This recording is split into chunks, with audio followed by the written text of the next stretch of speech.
Ofugbolo woshi nke nna nkere pi nakwa ya nwanne gị nwoke kedu aba nke ahụ nke ịtọkọ nke ịtọrọ agwụ nwanne gị kwa ka ejire maka oshi atụrụ n'obodo agwụ nwanne gị kwa nke gị nwa wee ochi ọkọ ka ị na-ezu ma akwụ ndị na-egbu na mbụ ka ọkwa ya mechie ọnụ ọkwagwụ ndị na-egbu na mbụ gị na-egbu akwụ ndị mmadụ ọkụ ị na-egbu ma nke unu ma nke mmadụ ma ndị na-ete ngwa m ibe ego ole ka ị na-eyela ọkụ ụba ma iluo na-abịa asị m ọkụ ụba anyị zuru ego ole ka ị ga-ele ya na-abịa kedu ebe isi weta eri ikerie ka ị weta eri wee kenye ndị Igbo biko ana m ekele unu hụrụ ihe onyonyo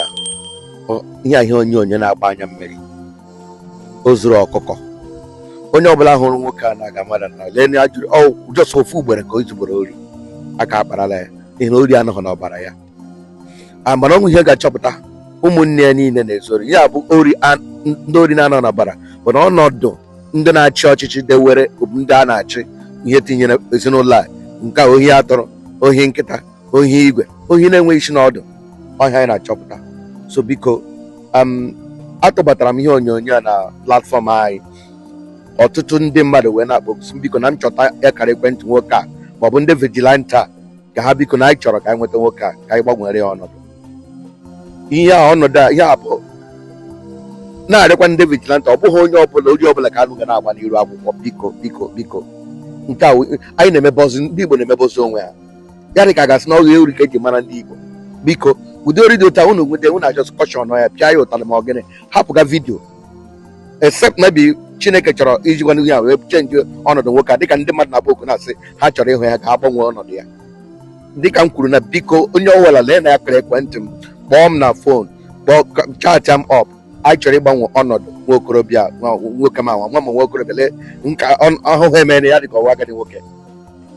tụma na-arịọ ọ bụrụ na ị na-ahụ ihe onyonyo a biko share this video ka o rute this particular people ndị vigilante makwara family nwe this man Chineke echetala ya a chọrọ ịgbanwe ọnọdụ ya ka o wepụ aka n'ori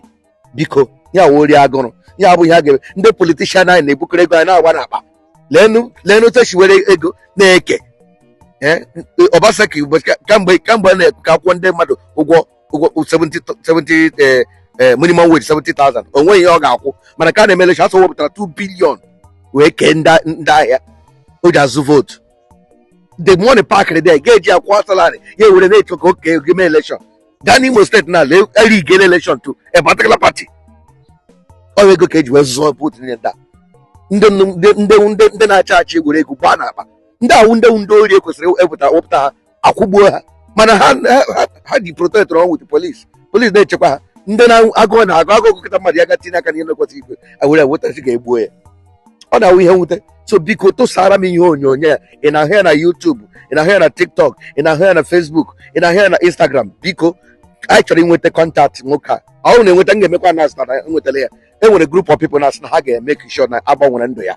biko gị wụrụ onye Igbo ekwuru m ihe a n'Igbo edinayela nwoke a ọnọdụ Chineke chetara ya Chineke echetala ya to change his condition ọnọdụ ya butego Chineke ọchị gbanwee biko mee ihe a tụsara nụ m ihe onyonyo na biko unu nweta akara ekwentị ya kpọọ ọnụ biko ọnọdụ ya ga-agbanwe achọghị m ikwu ọtụtụ okwu ka emesịa nụ